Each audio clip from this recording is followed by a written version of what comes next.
podcast Matrizes da Gastronomia é inspirado num projeto chamado Memória do Futuro, que está sendo implantado em Ubatuba e pelo mundo, pela empresa Dialeto, do jornalista Vito D'Alessio. As conversas aqui nesse podcast são baseadas em lembranças e vivências de pessoas de Paraty e conduzidas sob a narrativa da gastronomia local. Agradecimentos a Dialeto Documentários pela parceria e incentivo às iniciativas do Instituto Paratiano. Bem-vindos a mais um podcast Matrizes da Gastronomia. Eu quero contar aqui para vocês um pouquinho como que surgiu esse projeto. Ano passado, 2023, no mês de outubro mais ou menos, eu comecei a pensar como seriam os 30 anos do restaurante Banana da Terra.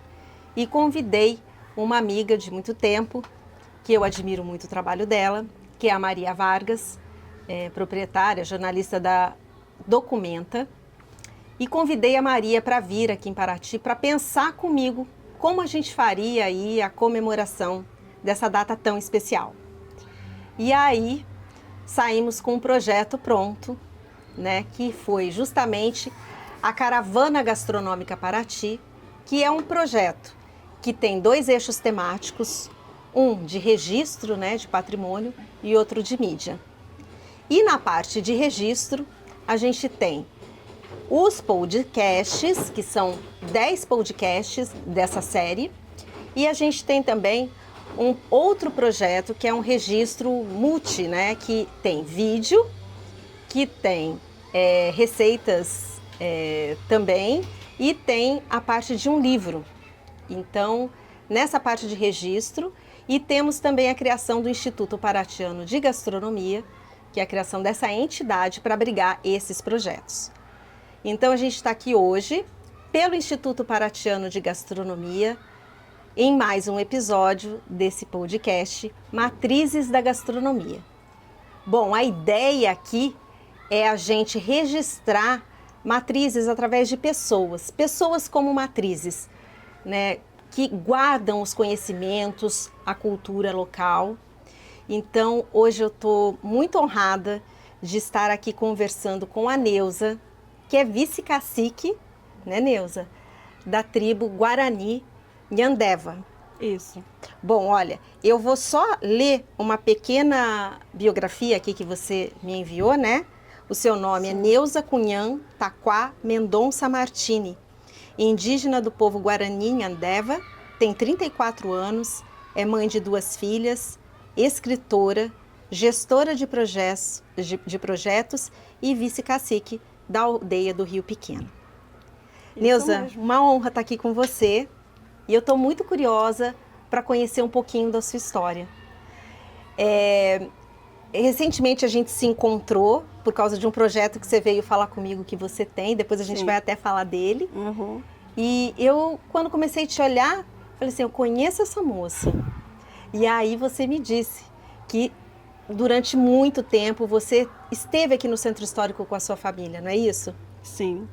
Bom, Ana, eu acho que para mim é um prazer, né? Um prazer enorme de poder fazer parte dessa história. Acho que não tem como falar de matriz, raiz, sem falar dos povos indígenas, né? Principalmente aqui em Paraty.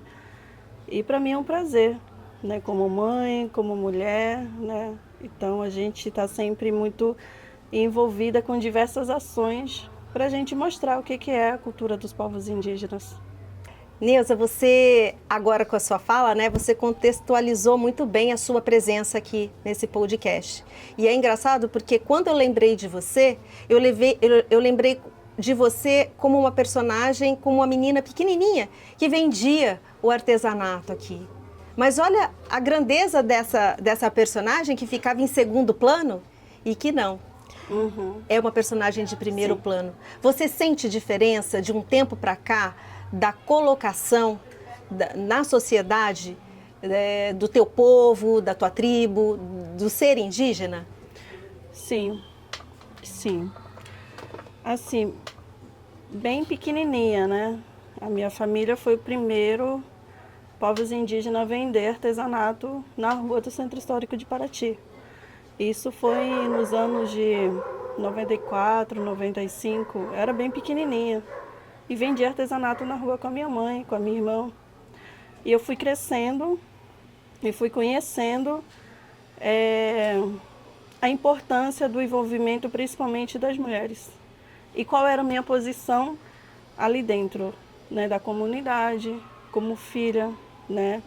Eu sou a caçula da família, então aconteceram muitas coisas assim que traz uma vulnerabilidade aos povos indígenas.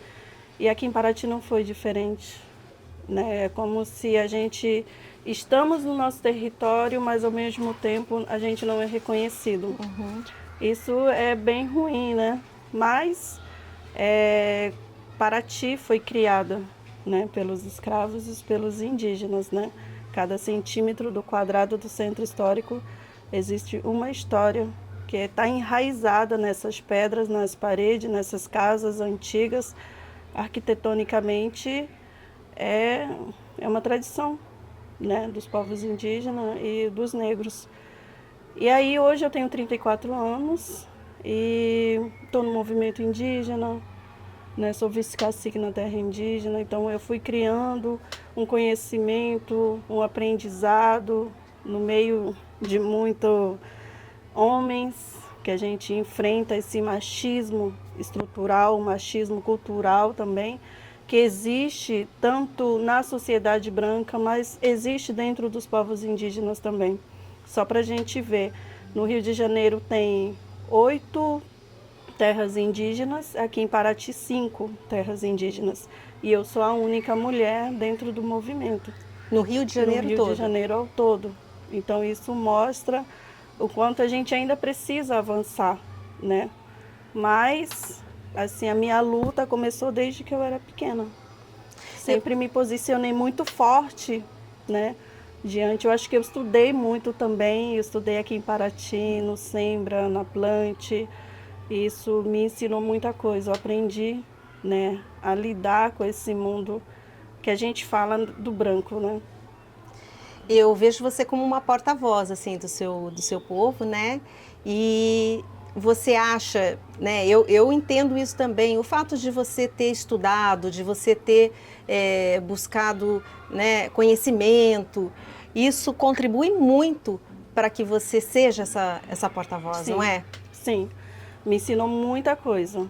Eu acho que foi o principal para tudo na minha vida hoje foi de ter estudado na escola, assim, na Plante foi muito bom para mim porque eu aprendi de fato a ler, a escrever, que é importante, a entender, a interpretar. Hoje eu sou escritora, né? E para mim foi muito importante, fez a diferença na minha vida toda. Eu acho que se eu não tivesse estudado, isso poderia não, dificultaria meu posicionamento hoje dentro da sociedade. Olha, a gente está fazendo um programa que tem a ver com comida, né?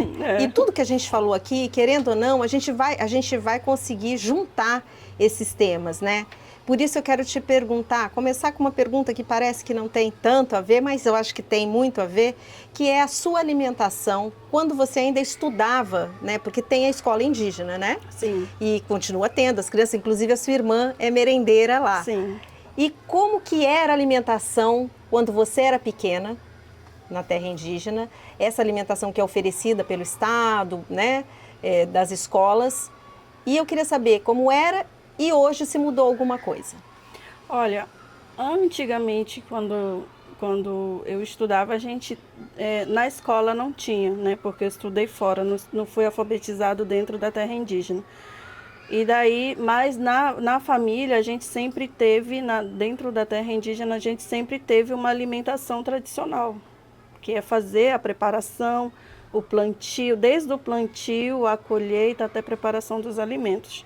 Hoje a gente tem uma escola indígena, né, em Emboé-Porã, que é a minha escola dentro da aldeia Rio Pequeno, onde depois de muita conversa para o Estado entender que é uma escola diferenciada, que trata de um povo, né? Então a gente conseguiu avançar, colocar no cardápio da merenda escolar nossas comidas tradicionais. E hoje as crianças não só se alimentam, não só comem, mas ela também tem um momento que essas crianças vão para a cozinha, junto com a merendeira, faz a preparação e mostra as crianças têm a participação coletiva, né, e momentos tradicionais mesmo, de rezar, de abençoar e agradecer pela alimentação, e todo no modo de vida assim, cultural, mas também envolvendo, né, essas crianças para uma vida coletiva,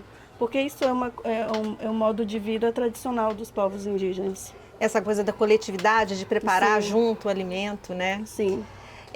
Tem uma coisa que a gente até fala, quase todo programa a gente acaba tocando nisso, sobre comida afetiva. Aquilo que te transporta, é uma comida que te leva ali para aquele momento muito importante da sua vida.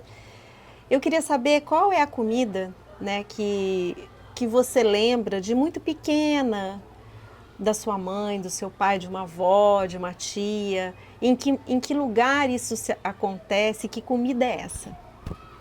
Olha, para mim, você está querendo me fazer chorar, né, Ana? Assim, eu tive um exemplo muito grande para ter tudo hoje na minha vida que eu tenho. Meu bisavô faleceu com 112 anos. Então, ele é uma pessoa que ensinava muito a gente na prática, não só na fala, mas na prática dele fazer e a gente acompanhar junto. E ele gostava muito e compartilhava, sempre falava para a gente dividir, né, entre a gente, entre irmãos. Eu era criança, né? Meu sobrinho, pequenininho ainda, o João, meu irmão pequeno, minhas irmãs. E a gente fazia uma roda na fogueira e ele ensinava a gente a assar a mandioca. Ele ensinava a gente a assar, colocava debaixo como é que a gente fala? Da brasa, colocava bem debaixo da brasa e deixava um tempo e tirava, e era um só. Porque naquela época a gente plantava, mas nem toda planta, né, a gente tinha em abundância. Então ele falava um pedaço assim, mais ou menos, a gente dividia para todos. E quando a gente abria ele ficava bem sequinho e era muito bom.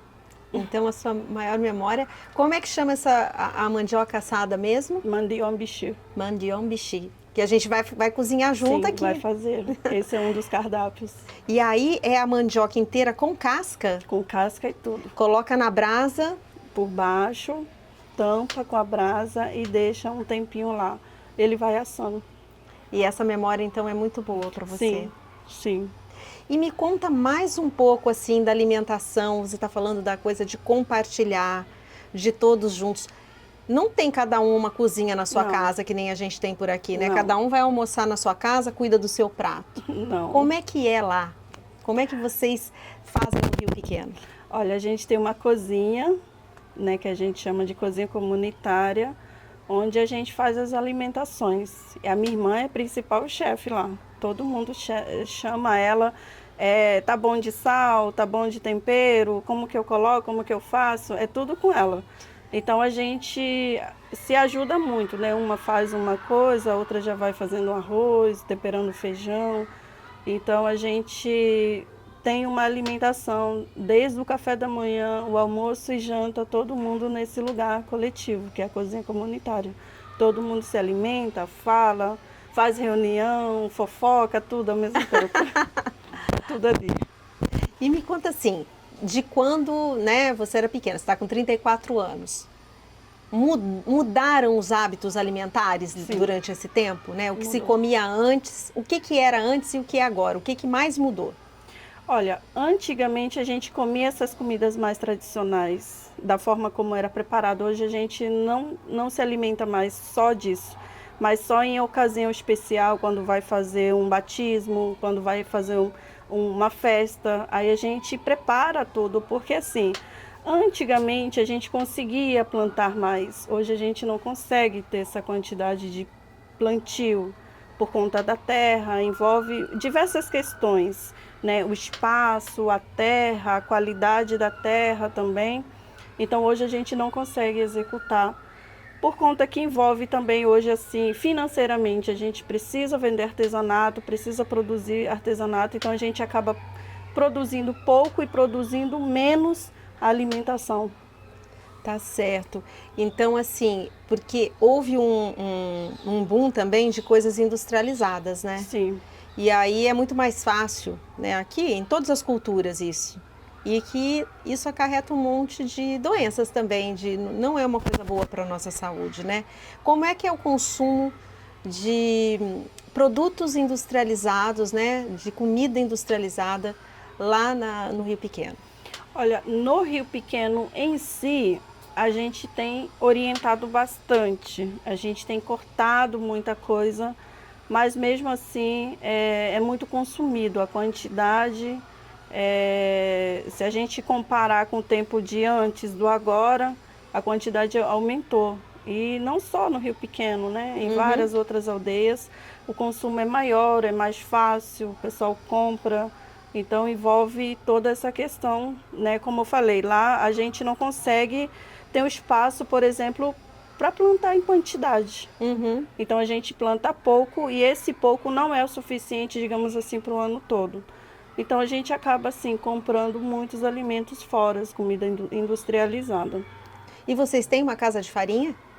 Não, a gente não produz farinha lá no Rio Pequeno, mas a Uhum. gente produz outra forma, não farinha específico, não da cultura do Nhandeva, é meio que assim, dos tempos, até meu bisavô conta a história, assim, que a gente é um povo que não produz a farinha. É mesmo, mas vocês gostam de Sim, farinha. A farinha de Paraty é muito boa, sim, né? sim, E como que é a circulação, por exemplo, o entendimento entre as outras tribos aqui de Paraty? Você falou que a gente tem 5 aqui em Paraty. sim. E como que é o relacionamento com todas elas, entre elas? Olha, é muito bom, né? A gente aqui em Paraty, a gente tem uma comissão que se chama uma comissão Tenonderã, né? Uma comissão que a gente prepara a juventude para discussão de políticas públicas, né? Para ter representatividade da presença da mulher, garantir também a presença dos jovens nessa participação. E é uma organização social dos lideranças e do cacique. Então a gente tem uma relação muito forte. Então tudo que a gente vai decidir, a gente conversa um com o outro, principalmente quando envolve nossos territórios na área de educação, saúde. Tudo que a gente vai discutir, pressionar o governo, por exemplo, a própria Secretaria de Educação, quando a gente não está sendo atendida como deve ser, como diz na diretriz curricular de escolaridade, como, por exemplo, a conquista, né, do cardápio, foi uma luta coletiva. A gente sentou entre os caciques, conversamos e achamos necessário e importante levar o cardápio tradicional do povo guarani, né, do nosso povo, para a escola. Porque não tem como falar de uma educação diferenciada sem garantir a alimentação saudável e principalmente manter a nossa cultura, que isso faz parte. Então a gente se organiza e a gente tem uma convivência boa, harmoniosa e respeitoso entre nós. Agora eu queria te fazer uma pergunta, assim, o que você gostaria de ver em termos de alimentação? O que você gostaria de ver na aldeia que acontecesse assim, que fosse diferente do que é hoje? Algo, se você pudesse mudar algo na alimentação do seu povo hoje, o que seria? Do modo geral, assim, eu acho que tem que resgatar, de fato, essas comidas tradicionais e que todos os dias, se fosse possível, vê-los comendo essa alimentação seria ótimo. A gente sabe que toda a tradição do que se come, ela vem também da relação com o território. O caiçara, o indígena, tem muito isso, essa Uhum. relação com o meio ambiente. Existe ainda essa relação de conhecimento? Ou você acha que isso foi uma coisa que ficou com os mais velhos, mas que ainda há tempo de ser resgatado? Por exemplo, de herveiras, de pessoas que conhecem ervas, tanto como remédio, como para alimentação. Uhum. Como que você vê essa relação com a natureza hoje? Olha, a gente, quanto povos indígenas, a gente é muito ligado ao meio ambiente, né? Porque a gente não vê nossa vida sem a mata, Nossa vida toda é a mata. Então, a gente tem essa ligação, né, de plantas medicinais para cura, né? A gente tem nossos pajés, que são pessoas que curam doenças, até mesmo espirituais, né? Então, a gente tem essa ligação muito forte. Isso é uma coisa que eu falo assim, né? Os brancos já tiraram muita coisa da gente, né, dos povos indígenas desde a invasão europeia. Mas uma coisa que eles não tiram é essa conexão que a gente tem com a nossa língua e com a nossa cultura, que é a mata. Os indígenas não vivem sem a mata. A gente não consegue. Nosso nome vem da mata. Uma letra significa uma planta, uma árvore, uma flor. Então a gente tem essa ligação espiritual com a vida da natureza. Nossos espíritos, para nós, são os animais da natureza. Então não tem como ser afastado isso. Isso é uma coisa que é uma raiz que está dentro do nosso corpo. Então, por isso que os indígenas têm vindo há muitos anos alertando sobre, né, a crise climática, né, emergência climática, por conta dessa conexão que a gente sabe que está entrando em colapso. Isso é uma coisa de vida não só dos povos indígenas, mas do modo geral. Então, a gente nunca perde isso, Ana. Ai, que bom, né? É uma esperança para a gente também. E como, por isso que é importante, né? Através da escola, através de ensinamentos dos mais velhos, que isso possa se perpetuar. Um pouco desse podcast aqui, a gente tem como meta justamente registrar o presente, sabe, Neuza?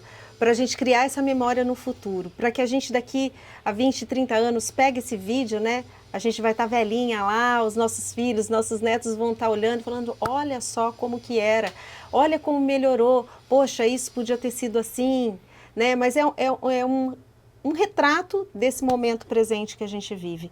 E como é importante, às vezes a gente não valoriza um contato com uma pessoa mais velha, Sim. ou até um bate-papo desse, como a gente está tendo aqui, que pode passar como uma até perda de tempo, vamos dizer assim. Por que a gente está fazendo isso? Mas como é importante a gente entender o presente para a gente poder modelar o futuro e também entender o nosso presente lá no futuro, né? Porque é isso, essa construção que é feita. Eu quero te perguntar mais uma coisa. Qual é a sua atuação, agora você como uma cidadã política, né? Assim, porque você tem uma atuação importante lá para o seu povo. Então, assim, a gente sabe que você está se colocando até como uma pré-candidata a vereadora. E como que é a receptividade dos seus companheiros lá, dos seus familiares, com esse seu posicionamento?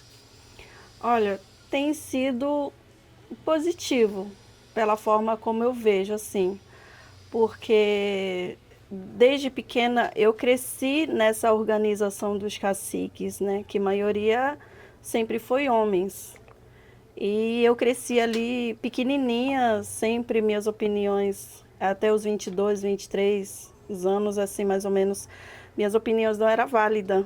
Então, minha opinião, ninguém levava em conta, ou até mesmo tinha 20 homens ali e uma mulher no meio. Então, quando eu falava, ninguém escutava, ninguém entendia, né?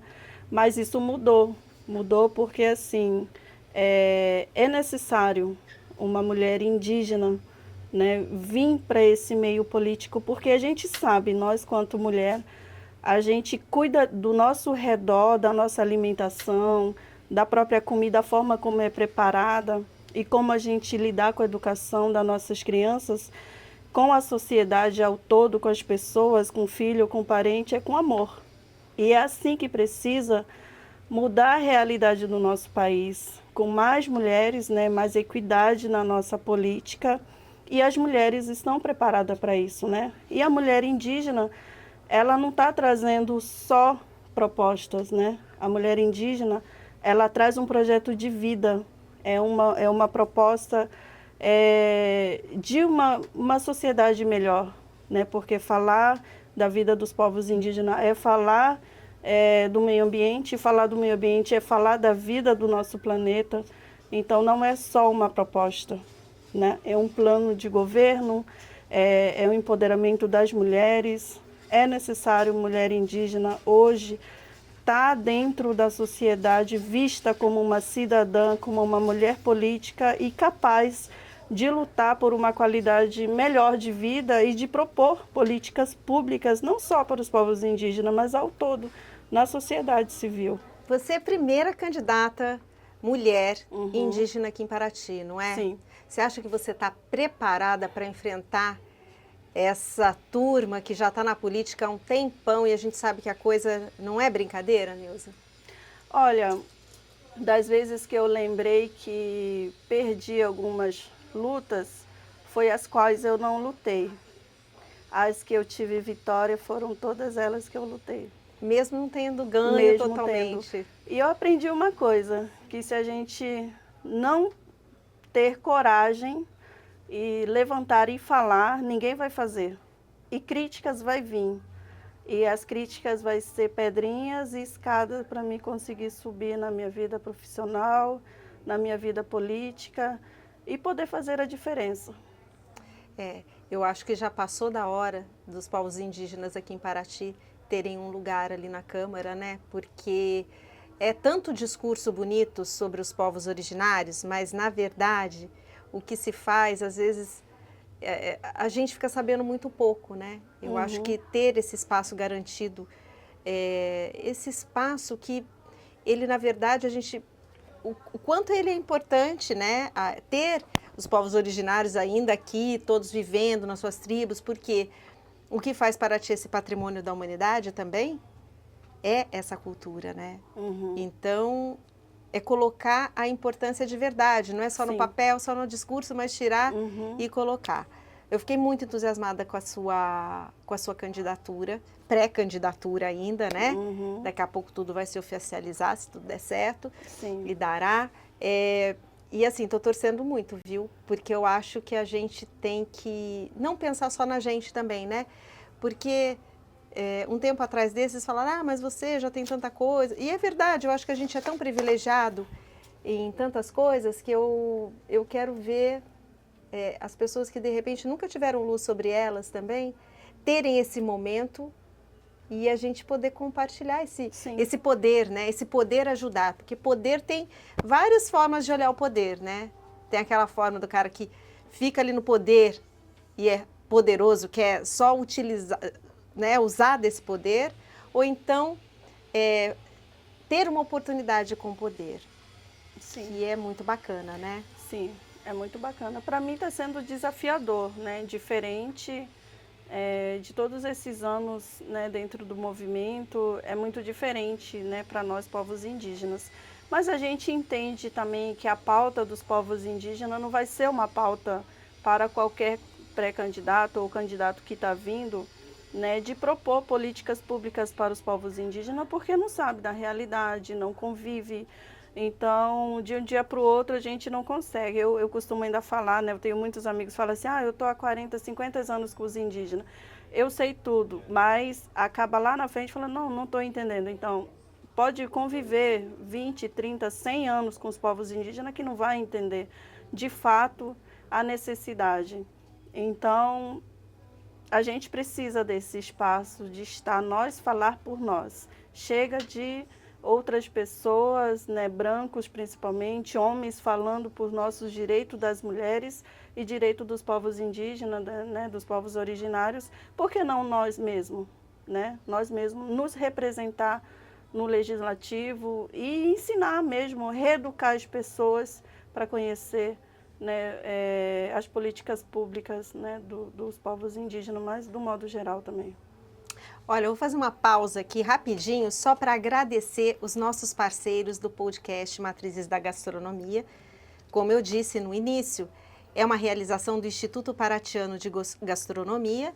A gente tem como parceiros, em ordem alfabética aqui, hein? A Atami Paraty, a Casa da Cultura de Paraty, a Casa das Meninas Charcutaria Terra e Mar, Dialeto Documentários, Escuna Netuno, Fazenda Bananal, Fotos Incríveis Paraty, Nova FM Paraty, Paraty Tours e Transfers, Pousada Literária Paraty, Restaurante Recanto Caiçara, Paraty ISO, Sand Hotel e temos também o Café Paraty, o restaurante Banana da Terra, a Casa Paratiana e a Cachaça Paratiana também. Então, obrigada a vocês que estão aqui junto com a gente, promovendo esse espaço de conversa, de registro super importante para a gente construir a memória do futuro, né? Inês, voltando aqui conversando com você. Estou gostando de conversar com você e para mim está sendo um aprendizado e bastante desafiador também, sabe? Porque fiquei pensando no encontro que a gente teve, você ter me procurado, porque você falou, Ana, vou ser pré-candidata, quero ser candidata e pensei numa forma de vender comida para ter algum recurso para minha campanha. E eu fiquei meio assim, gente, mas eu não entendo nada. Primeiro, eu precisei de um tempo. Eu falei assim, olha, deixa eu dar uma pesquisada aqui para ver como é que eu posso ajudar, né?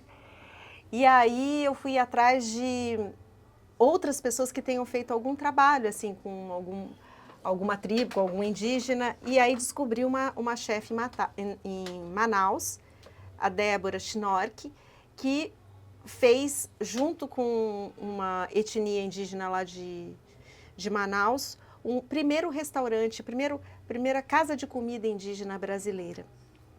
Porque eu acho que isso é uma responsabilidade muito grande e eu realmente fiquei preocupada de assim, como que eu vou receber elas aqui e a gente pode fazer um trabalho junto sem eu interferir também, assim, primeiro que eu não quero me apropriar, eu não vou fazer comida indígena no meu restaurante, que fique claro isso, vai ser um evento para, né, porque eu acho que como você falou, a pessoa que é de fora, ela nunca vai saber a alma desse universo mesmo.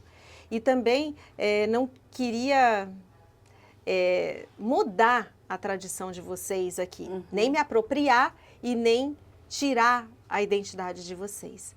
E foi justamente isso, eu entrei em contato com essa chefe, pedi uma orientação, então ela me disse que ajudou, incentivou a abertura dessa casa de comida, tem até um Instagram, achei muito legal, te passei, compartilhei. Eu dei uma olhada, nossa, bem bacana mesmo. E está lá funcionando esse espaço, onde tem uma comida típica indígena, e aí, que não é isso a nossa proposta aqui, você também me explicou, que seria um jantar, onde a gente vai mostrar a comida indígena. Eu estou bem entusiasmada. Inclusive, essa semana, né, a gente vai fazer uns testes aqui, a sua irmã vem, que é a pessoa responsável, que é a cozinheira da família. A gente já elaborou quais seriam os pratos e tal. Então, assim, eu acho que vai ser um evento importante para as pessoas de Paraty, sabe? Sim. Eu acho que a gente deve isso a vocês, esse espaço mesmo, e conhecer. Então, bom, para mim vai ser um aprendizado gigante, né? De ter esse contato com vocês.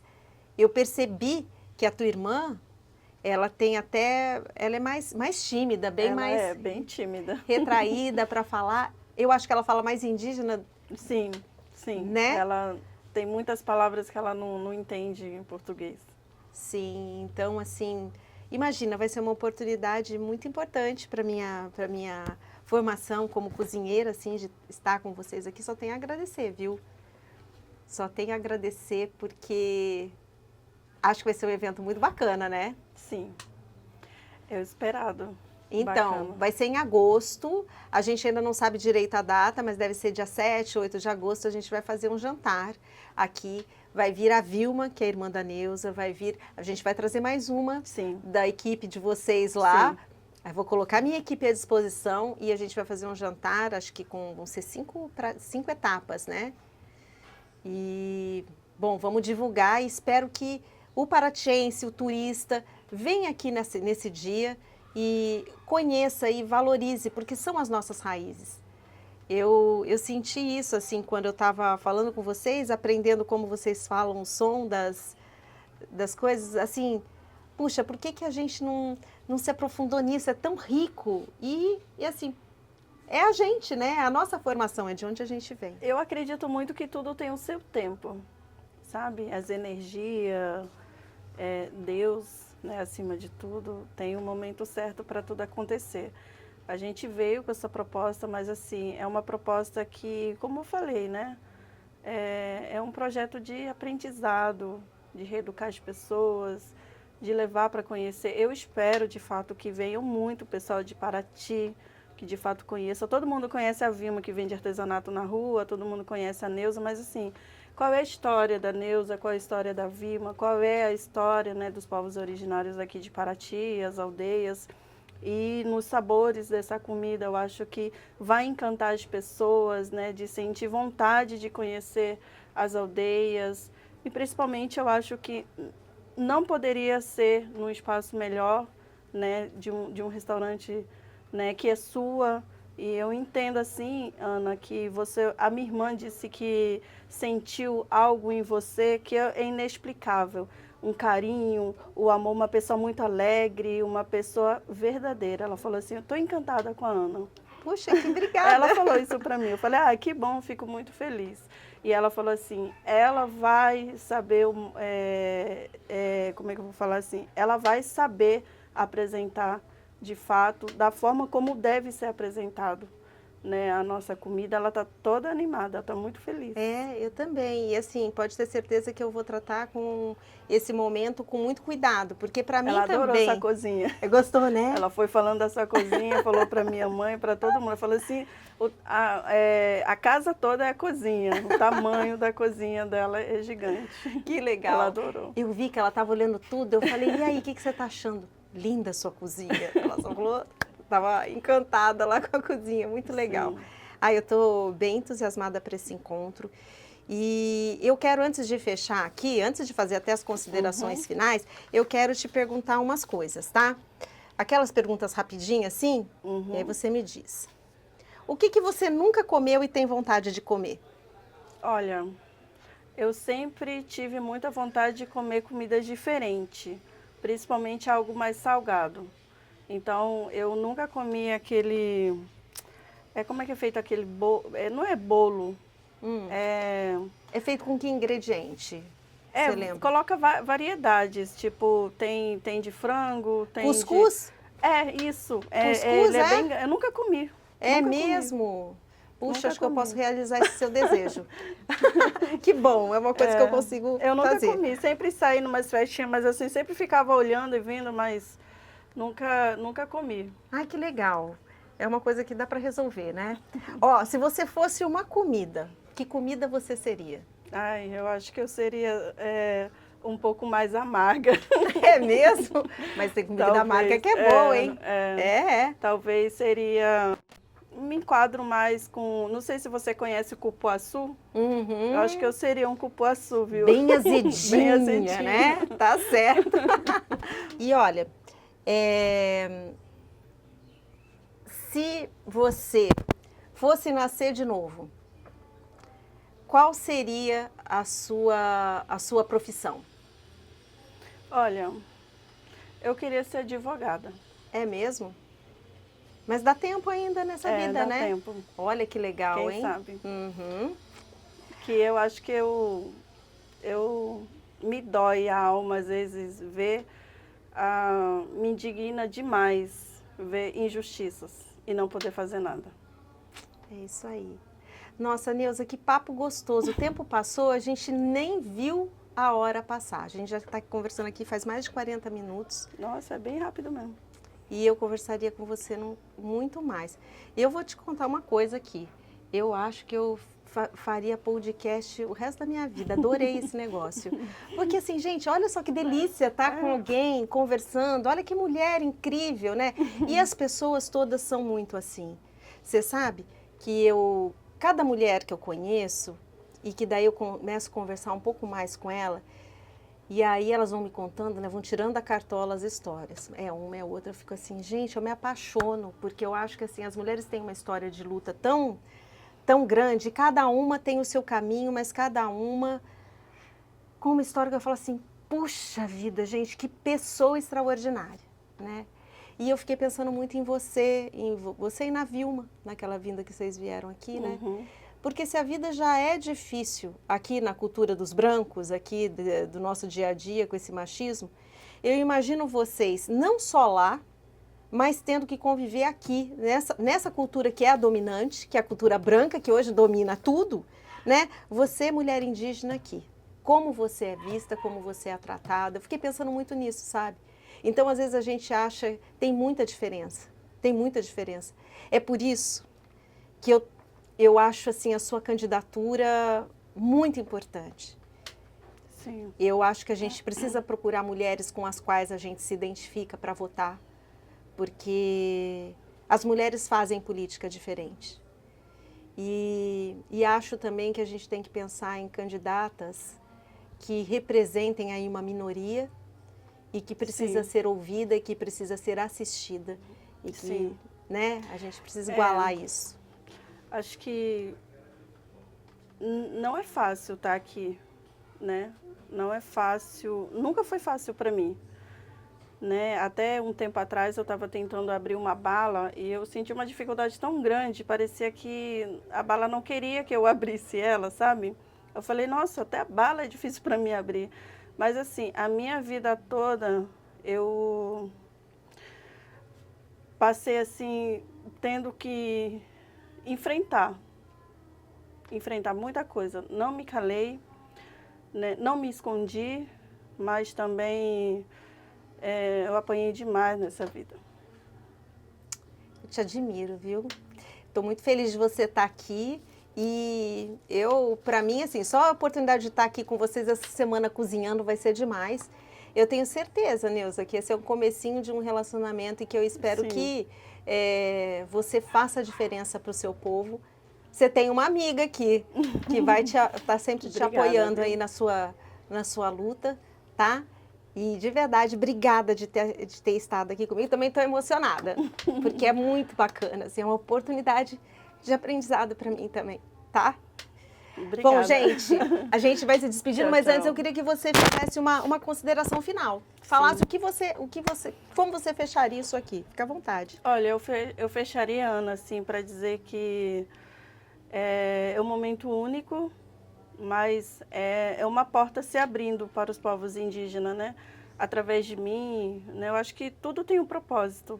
Para mim está sendo maravilhoso, vai ser maravilhoso para Paraty conhecer, né? E não poderia ser através, com seu carinho, com seu amor, Ana, porque muitas das vezes nem sempre é bem apresentado. E às vezes as pessoas não conhecem, acabam não conhecendo por conta dessa forma. Mas da forma como você está trazendo, né, mostrando a história, mostrando, né, de onde a gente veio, a Vilma, a minha história, isso mostra que não é só uma degustação de alimento, não é só um alimento do povo indígena, mas que tem uma raiz, né, de toda essa construção aqui, porque tudo envolve política, né? Inclusive na culinária. Então a gente traz isso à nossa alma também. E mais uma vez, estou muito feliz, obrigada pelo convite e eu espero profundamente que a gente possa trilhar nossos caminhos aí para frente. Para mim vai Também. ser um prazer. Obrigada. Olha, eu quero mais uma vez agradecer os nossos parceiros aqui do nosso podcast Matrizes da Gastronomia, uma realização do Instituto Paratiano de Gastronomia. E olha, obrigada a Atami Paraty, a Casa da Cultura de Paraty, a Casa das Meninas Charcutaria Terra e Mar, a Dialeto Documentários, Escuna Netuno, Fazenda Bananal, Fotos Incríveis Paraty, Nova FM Paraty, Paraty Tours, Pousada Literária, Restaurante Recanto Caiçara, Paraty Iso e Sand Hotel. E também Café Paraty, Restaurante Banana da Terra, Casa Paratiana e Cachaça Paratiana. Obrigada, gente. Até o próximo Matrizes da Gastronomia.